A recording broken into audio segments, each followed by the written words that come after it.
I want us to talk about the history that is behind this story. And I need just a few minutes, if you will allow me a few moments. I need a few minutes to lay some groundwork so that we can properly kind of unpack what happens here in chapter 21 of Chronicles. I need you to understand the book of Chronicles and what it is about and where it comes from. In essence, the book of Chronicles is a book of recovery. I know that a lot of books in the Old Testament are strictly about history, and they are. That's true. A lot of them are about genealogies, and a lot of them are about prophecies. This book is a book really of recovery, and it's packed full of lessons that we can draw from. So allow me to kind of back up and tell you that in around 606 to 608 BC, Israel was exiled to Babylonia. You all know that story. It was something that was prophesied for years, that they were going to be exiled or they were going to go through a time of difficulty. And so the Babylonians come in and they overtake the people and they surround Jerusalem. They break down the walls. They carried virtually everybody into captivity. The Israelites lost everything.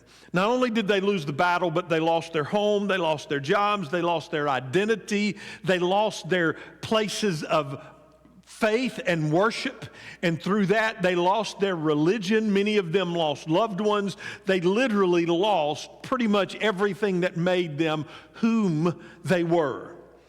And so for 70 years they lived in refugee camps.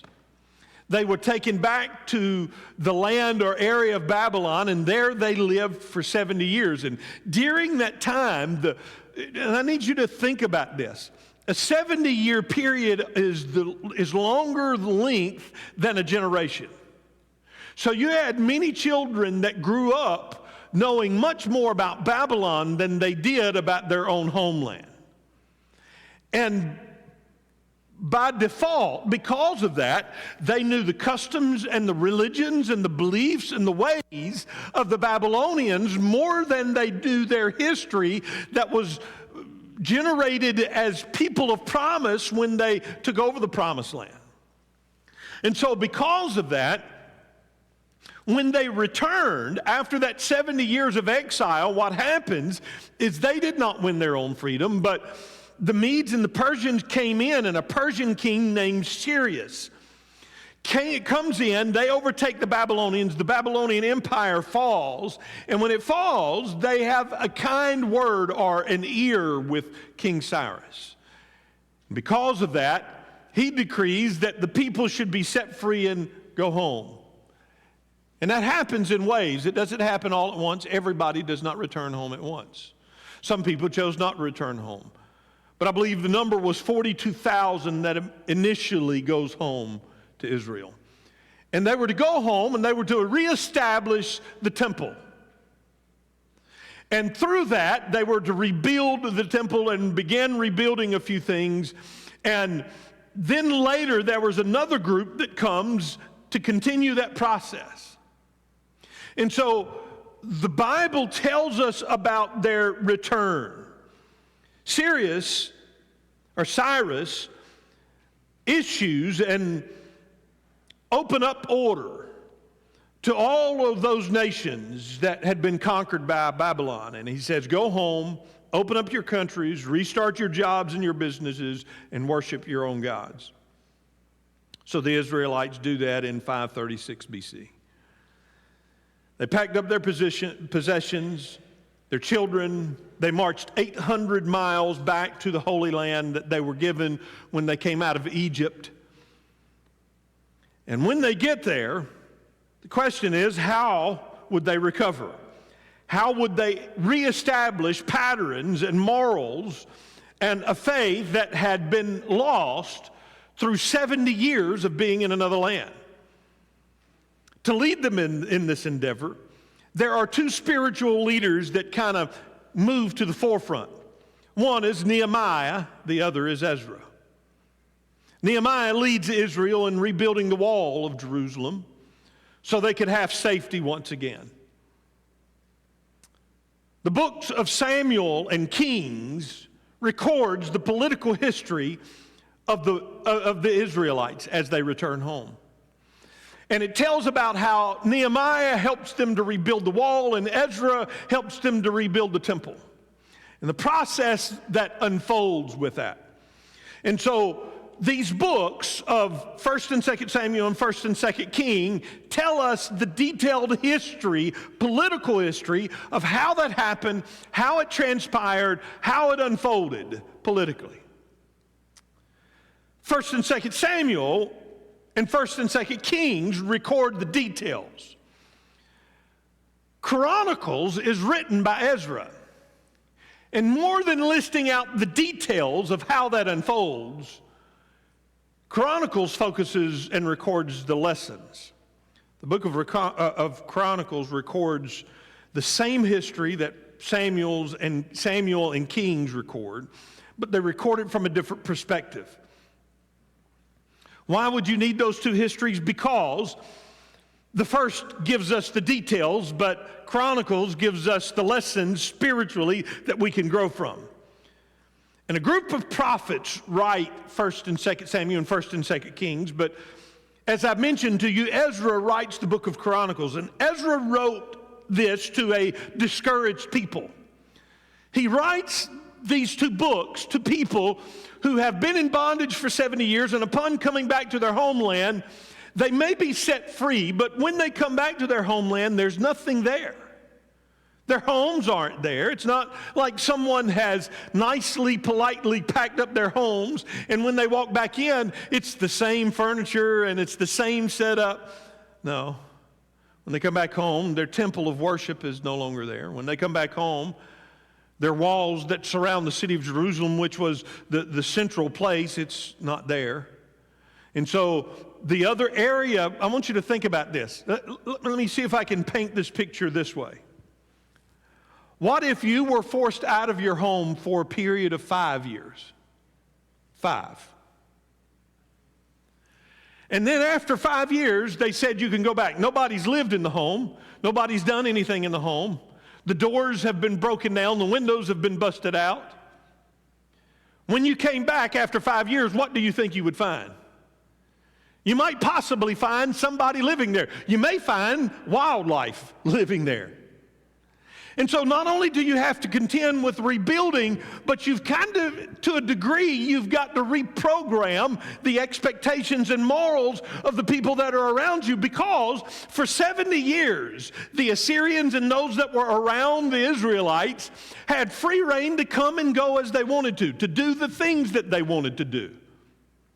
And so as you return home, not only is your home not there, not only is your place of worship not there, not only are your walls not up around your city to protect you and keep out those that don't belong there, but you find yourself in a place where the surrounding people are programmed that they are used to coming and going through your territory and your property and your belongings at free will, and now you have to reestablish all of that. And so the people that Ezra is writing to are discouraged people. They were returning to a land that flourished under their grandfathers. They had heard great stories about how Israel was mighty and strong and had done tremendous things, and that the temple that was there was beautiful and it was elaborate, and it had jewels that were all throughout it, and it was just an extravagant place of worship. In fact, it was not only known in Jerusalem or Israel, but it was known throughout the land as being one of the most beautiful places you would find, but it was destroyed. And when you read in the book of Ezra, what you find his problem is after they get back, they lay the foundation and they stop building the temple. One of the reasons they stop building the temple is because they are discouraged. Because they know that they do not have the resources to compete with what the temple used to be. And so they get discouraged and they stop building. I think it's for a period of about 16 years after they've returned. They return to rebuild the temple, but once they get there, They get so discouraged that they lay the foundation and the foundation. Have you ever seen a building do that? Someone build a building and they get the building laid, or they get the foundation laid. They may get a few beams or studs up, and then it just seems like it sits there until it begins to rot. 16 years it just lays there with the foundation because the people are discouraged. They don't feel like there's any way that they can ever return to what their forefathers had, what the stories that they had heard of what the nation used to be. And so, he writes to a discouraged people. And he gives them some lessons in this. Here's where we get into 1 Chronicles chapter 21 and why it is important. So as we get back to the story that's happening in chapter 21, we observe some of the lessons that Ezra considers worthwhile for the nation of Israel upon their return and in their discouragement.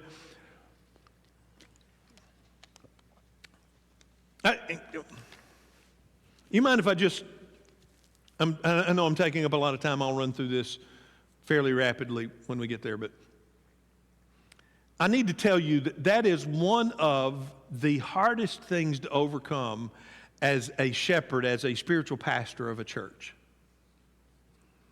is what Israel faced upon their return to Israel, to the land of Israel, the Israelites faced. That is this. To an established church, and I want you to hear me out. I'm not talking, maybe talking some spiritual alignment here, but I'm talking in a practical sense. As a pastor with 30 plus years of experience, I can just tell you that if a church has existed for a length of time, ours is over 100 years old, and you have, during that time, usually if a church is 25 years or more, it's reached a certain peak in its existence and its history. And once it has reached that peak, if it slides off of that peak a little bit, it becomes super hard to motivate people, especially the ones that have been around a while. Words that you'll hear that pastors often get offended by, which they should not get offended by, but they do, is, well, that's not the way we've ever done it. Well, we used to do it this way. What they're saying is this, without meaning to what they're saying is this. Now, we run 100, but we used to run 300. And we used to do it this way when we ran 300. The problem is you don't have the resources that you had when you ran 300. And you don't have the ability you had when you're 300, right? And so I'm not saying that's a bad thing, but what I am saying is that when churches get in that mode, it becomes very difficult for them to get motivated because anything you can do at 100, it's very hard to compete with the way you used to be able to do it at 300. Does that make sense to anybody? I got one. Does that make any sense to anybody else? If you got 300 people in the congregation, 300 people that are giving, 300 people that are able to work in various areas, you got talent from a pool of 300 people, it's very hard. It's not impossible, but it's very hard to compete with that when you have the resources in the talent pool and the pool of 100 people. Does that make sense? It's not, that doesn't mean you can't do it well, but when you can't do it the way you're used to seeing it done, it becomes very discouraging. And that's kind of where the people of Israel were. They had heard all of these grand stories about all the milk and honey that was in that land, and all of the money that was in that land, and the beautiful homes that were in that land, and the nice, gorgeous temple and place of worship that was in that land. And when they get back, none of that's there. And they don't have any of those resources, and they're starting from scratch. And so they're discouraged. With, can we ever be what we were once before? We're never going to be what we've heard those stories about our granddads and our great-granddads and grandmothers.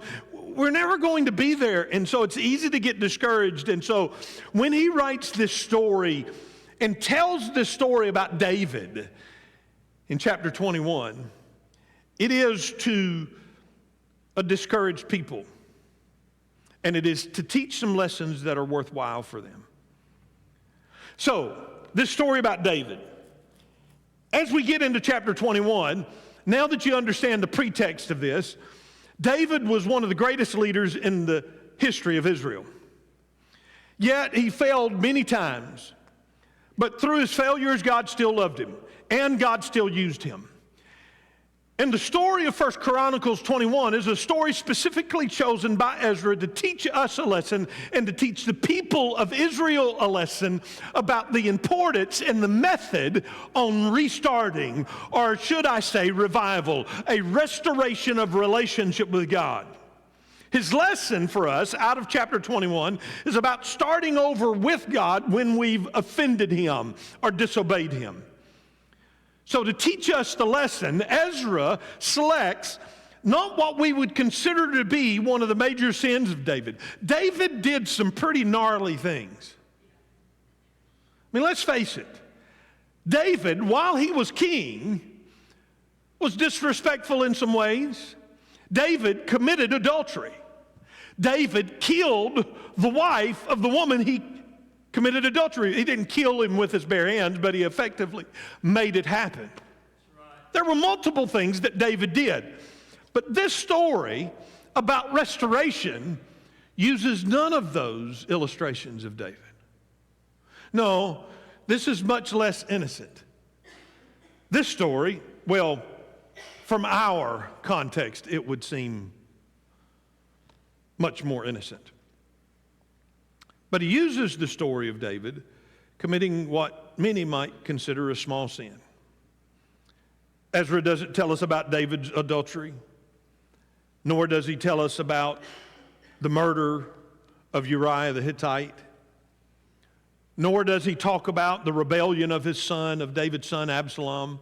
No, Ezra tells us a story of doing something that sometimes might not even be considered wrong. In the evangelical tradition, we have a whole list of fatal sins, and we rank them by priority, don't we? If it's adultery or theft or lying or gossip, we just kind of have, it broken down as to the severity of those sins.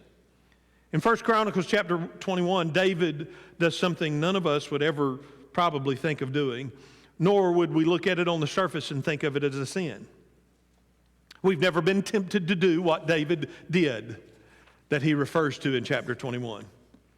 We've never even thought to ourselves of doing it. So what is it that he did? David, wait for the horror of it. David had the gall to take a census. You say, he did what? Some of you are probably thinking to yourself, well, what's a census? He took a counting of the people of Israel and the soldiers of Israel. The basic truth is, when he did this, what he was really doing was he wanted to know where he stood, how mighty his army was, how mighty his people. Hear what I'm saying, church. Because in America, we take census. We are required, I don't know if you know this or not, but we are required every 10 years to take a census in America. In fact, one of my first jobs as a teenager was a census taker. My freshman year in college, if you don't know what that is, you would, at that time, it's all, I know, computerized now, but at that time, it was all paperwork. And we would go around and make sure that people lived at the addresses they said they lived at. We'd have to walk up to strangers' doors all day long. Knock, knock, knock, knock. Are you such and so? We have you? Yeah. How many are here? Yeah. Sounds like a boring job. Yeah, it was. But I did that for a little while. Every 10 years, we are required to do that in America as a part of our government. And the reason that we do that is because it tells our government where there should be a distribution of representatives based on our population census. It tells us, our government, where there should be a distribution of resources based on our census. And so every 10 years, we kind of go through that process. There's nothing innately immoral about taking a census. The problem was that David had no justification or reason. He was not told to take a census. And when he took a census, here's what he was saying and here's what he was doing. He was saying, I want to know how strong I am based on my own ability. I want you to get that. His sin was He wanted to know his ability apart from God's enablement. No longer really trusting God, because God had taught the nation of Israel to trust him for their strength and for their protection. And David was beginning to place trust in himself more than those that were around him.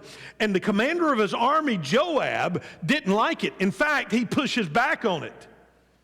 David was not at war. He didn't need to know how many fighting men he had. He just wanted to know how many troops that he had so that he could pat himself on the back, feel more assured in his own resources, instead of feeling like he had to be so dependent upon God. And Joab, the commander of his army, knew that there was no good reason for him to take this census.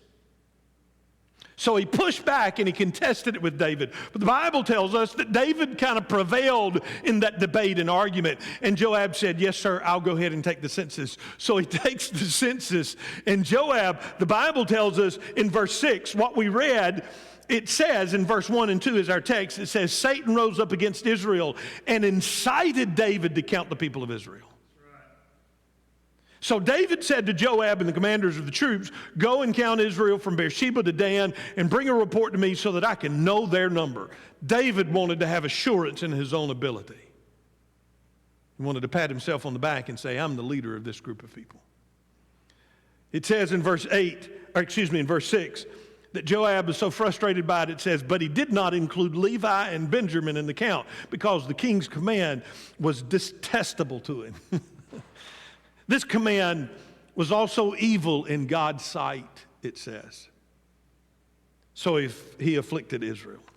Now here's where we're getting to. One of the reasons that Ezra tells the story is to help the Israelites understand the history of their temple and why it was located where it was and what happens as this story unfolds.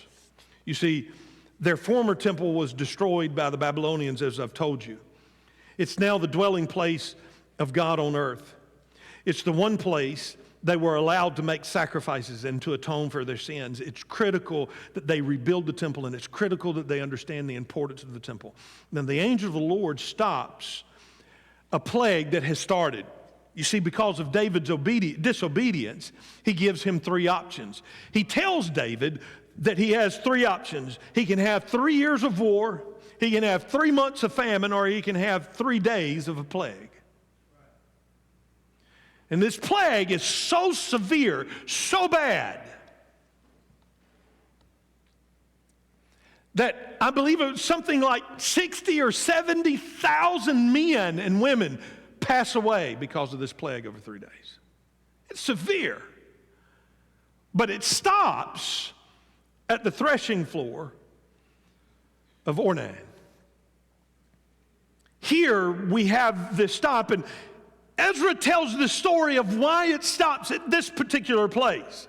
Now, there are some significances there because this threshing floor, and I could get into a lot of analogies here, but this threshing floor is at Mount Moriah.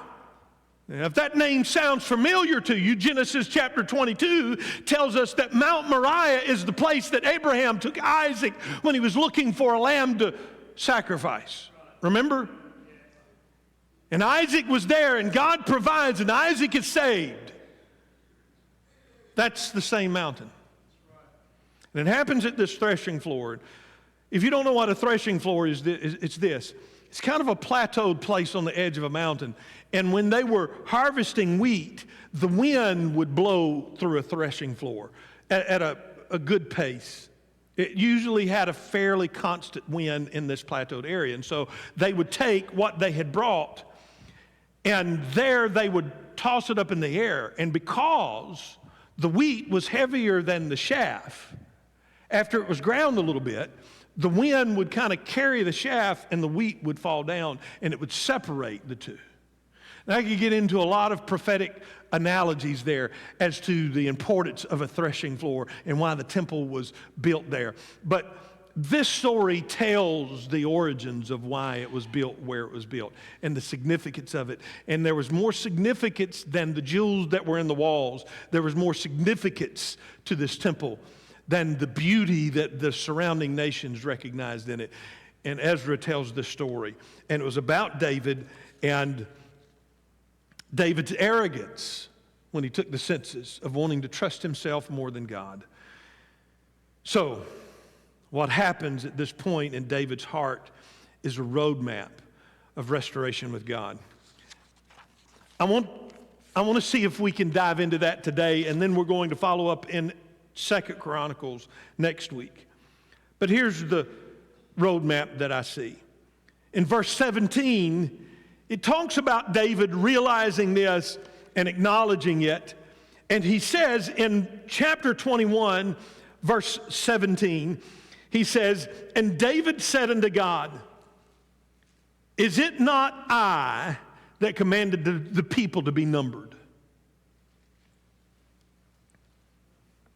He says, I am the one who called for the census. Let me just stop here. The plague that has happened because of his arrogance and disobedience, because of his lack of trust in God.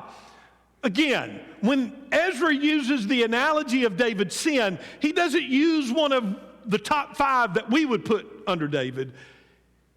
He places this as the illustration. And he says, because David lacked trust in God, and he placed more trust in himself, and he wanted the census to make himself.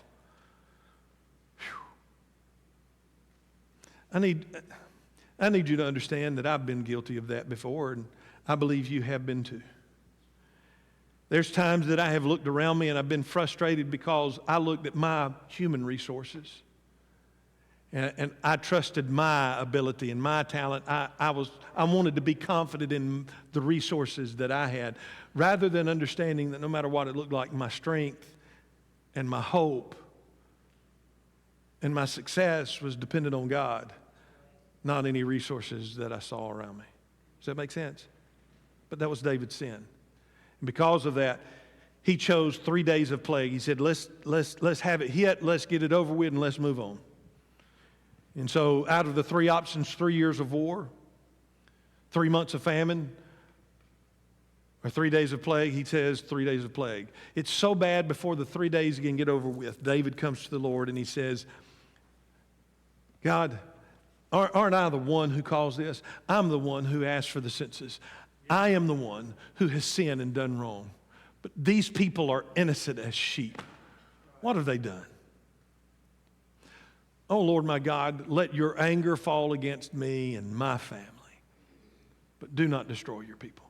The plague is so bad that David, before the 3 days are up, he goes to God. And that's the first step. I need you to understand this is the first step in renewal and revival every single time. I don't care where you're coming from. I don't care what you're going through. If you're looking for revival, I think this is the first step, and that is this. Admit you're wrong.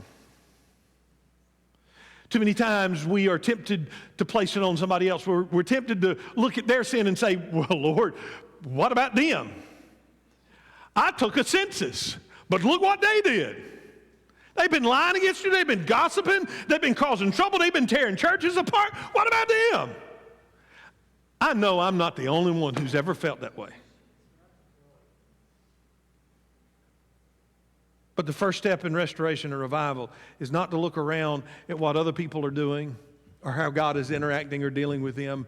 It is to look within yourself and say, David didn't look at Joab and he could have said, you know, all I did was ask for it, but Joab was the one who did it. You need to be talking to Joab. He's the one who took the census. He doesn't look at anyone else. What he says to God is he says, I'm the one who did wrong. They didn't do wrong. It was me. Let me pay the price. You see, before we can be restored in Him, before we can have genuine renewal and revival, I think it starts at an altar of repentance. It is in Scripture that He says that if you want me to heal your land, right? He says, turn from your wicked ways. Understand? His point in that is that repentance is the beginning of any renewal and revival. And here we say that as a testimony of what's happening in David's life. In verse 17, the first part, he says, wasn't I the one who gave the order to count the people? I believe that God is merciful. But I believe if you're wanting God's blessings and you're wanting God to show you His favor and His grace, His mercy, I believe that begins with a humble heart. And so I would say to you this, that if we're wanting revival in the church today, if we're wanting revival in our country today, it's not going to start with who has the better argument online of topics. It's not going to start with who can make the most proficient, most eloquent defense of their stance. No, it's going to start when we, as His people, humble ourselves in the sight of God and say, God, forgive me for my shortcomings. Forgive me for my failures. God, make me right in your sight. Humility is the beginning of any great revival. Number two, the second thing that I would say is this: take responsibility for your actions. In verse 17, the last part of verse 17, it says, Lord my God, please let your hand be against me and against my father's family, but don't let the plague be against your people. Before the plague comes, David says, please don't let me fall into human hands. That was his prayer before the plague came. After the plague was there, he says, let your hand be against me, Lord.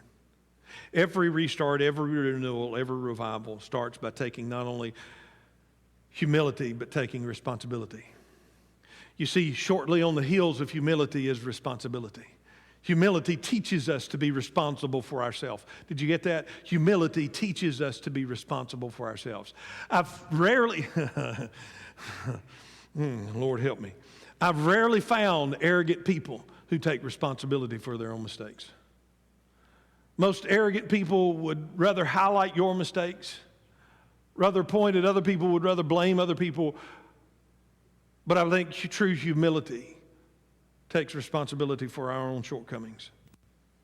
The third thing that I would say that we find in verse 18 is very simple. This is not theologically in depth. It is, number one, be humble enough to ask forgiveness. And let humility teach you to take responsibility. But third,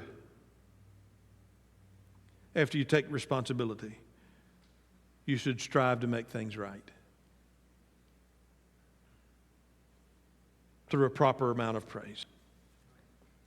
What I mean by that is verse 18 says this: so the angel of the Lord ordered Gad to tell David to go and set up an altar to the Lord on the threshing floor of Ornan, the Jebusite. And so what do you think happens when he gets there? This is a part of making things right. How do you make things right with God? You start by admitting your sin. You continue with taking responsibility. But sometimes you don't really know what more to do. But this verse gives us an indication. God tells Gad to tell David to set up an altar. Do you think that when God told David to set up an altar, he wanted him to take the easy way out? No. When David did it, he did it through a particular way. It was a sacrifice, in a sense, a sacrifice of praise. What do you mean a sacrifice of praise? True worship is costly. Now, David could have gathered some sticks and stones together, and he could have built an altar, and he could have moved on. But that's not what happens. That's not what he does. Jonathan, if you will help me in verse 19, I want to read verse 18 and 19.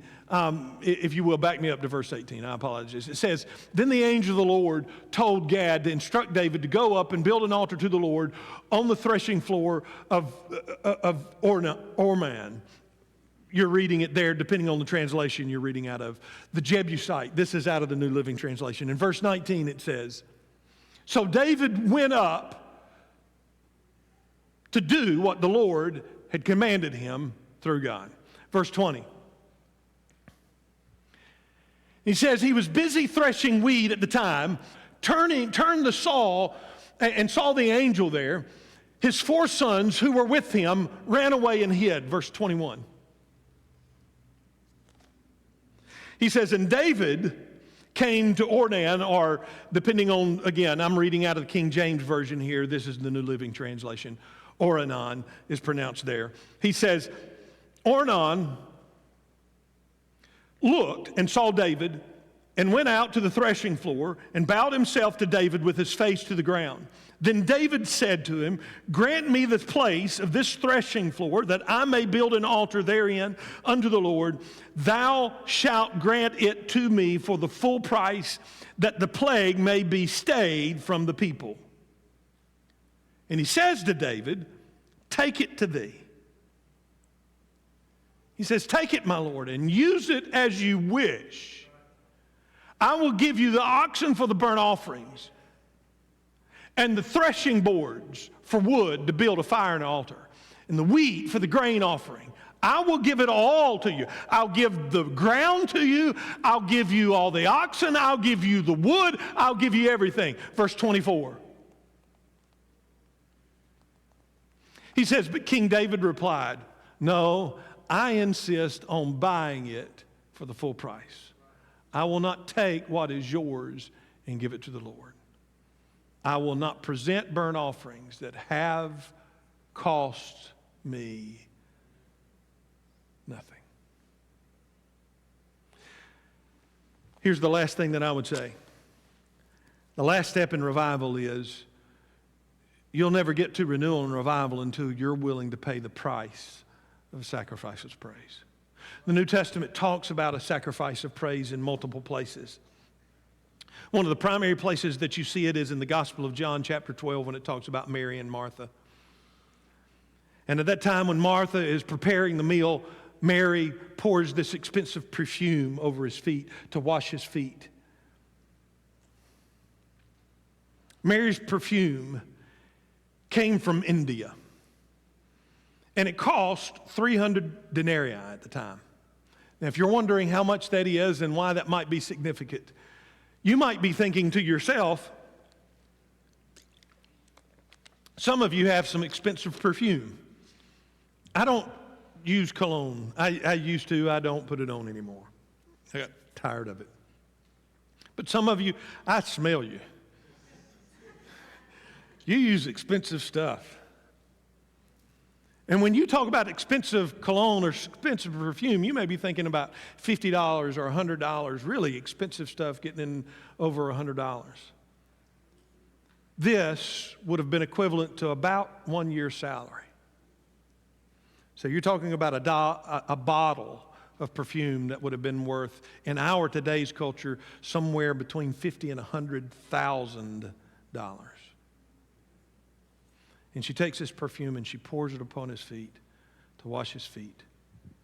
And in that moment, she displays an extravagant worship to him.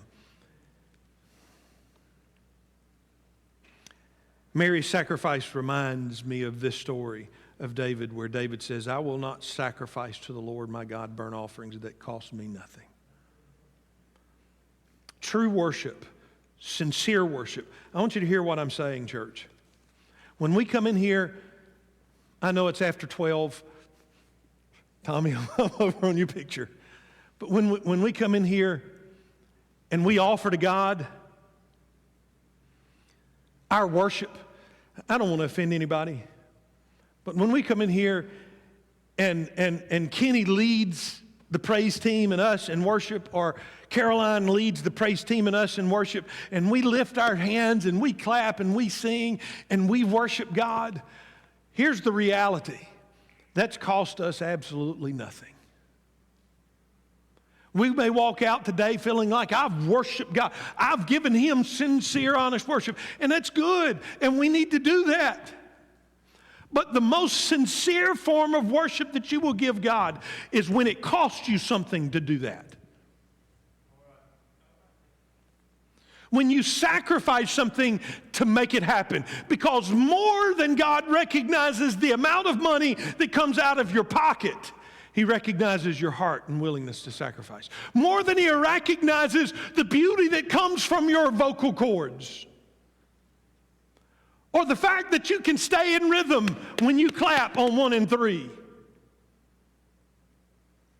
What He recognizes is your heart to worship Him and your willingness to sacrifice. And when we as His people get to the place that we are willing to admit, God, I don't have it all together. I'm sorry I've been arrogant. I'm sorry I've made these mistakes. I'm sorry, God. And then we take responsibility. Out of humility, it breeds responsibility. And we take that responsibility and say, God, I want you to deal with me. Make me right. Forget brother so-and-so. Forget sister so-and-so. You may need to get them right, but that's your responsibility. It's not mine. I'm not pointing fingers. I'm not looking at what you got to do with them. I need you to get me right, God. And then we are willing to sacrifice in our worship. Say, God, I want to worship you, and I want it to cost me. I need you to understand this. It didn't have to cost David. David had the option to worship God and it not cost him anything. But David said, no, I'm not going to do that. I'm not going to offer worship to my God unless it does cost me. This requires cost. I need to sacrifice something. Isn't that the message of the widow lady that comes and offers to the Lord the 2 mites? The message in that parable is that she offered more than those that had offered many more times what she offered. Why? Because when she gave from a heart of sacrifice to God. Amen. When we get to that place as a church, as His people, I believe it changes the heart of God. I believe that in that He sees us in our need and He comes to our side. I want to ask you to stand, Miss Sandra, if you will come begin play.